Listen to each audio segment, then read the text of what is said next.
What's going on, everybody? I am Trey Herrera, and I'm just gonna have to give you a quick video. I'm currently in Alaska, hence my background. Look at this, look at this. Look at all of this. But that's not what this video is about. This video is about some of the weak points of the GTO. So I've been giving you guys consistent content on the BMW recently, and I figured while I was here in Alaska, and to not leave you without content, I'm gonna just talk about some of the weak points of the GTO. So any of you guys who have a GTO or who are looking into a GTO, these are some of the things you could look for. The GTO is an awesome car. Number one, first and foremost, one of my favorite cars that I've owned. Has been very reliable, and I've had very little issues.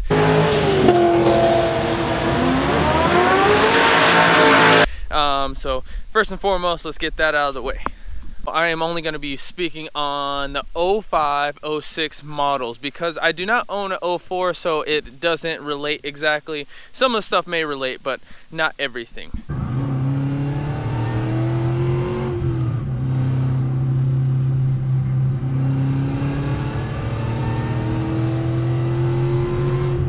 Now, number one, first thing you need to look for is in the 06, 05 GTOs, the LS2 in particular, they have a weird baffling system in the oil pan, so you definitely need to make sure when you drive this car to double check the oil. They are known for some oil starvation issues. Same with the Trailblazer SS. So literally what you do to offset this is you run an extra quart of oil or something to that effect. Some people even switch out the oil pans, which have a better baffling system in the oil pan and a better pickup tube.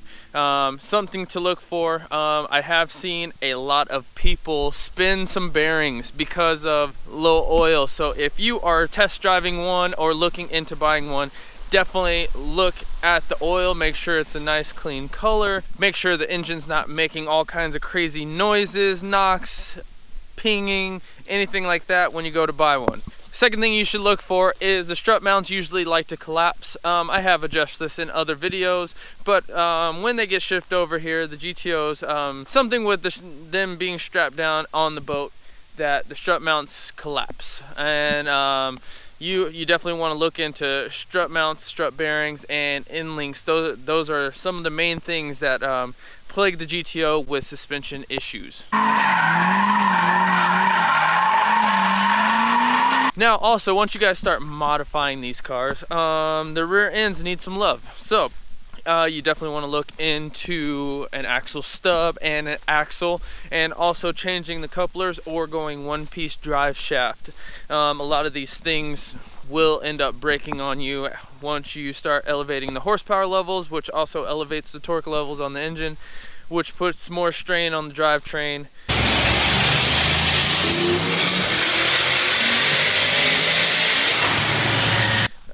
So something to look into. Not everybody has these issues, but they are pretty common once you start to add cams, headers, tune, exhaust, blah blah blah. You guys get the point.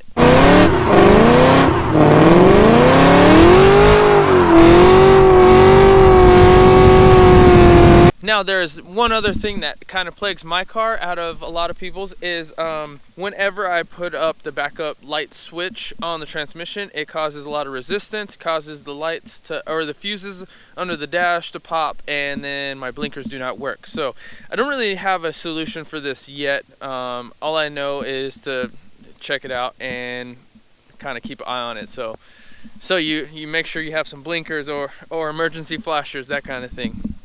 Last point that I'm going to get into is the driver's seat likes to tear, especially on the right shoulder or the left shoulder, sorry about that, and just kind of more of an annoyance than anything else.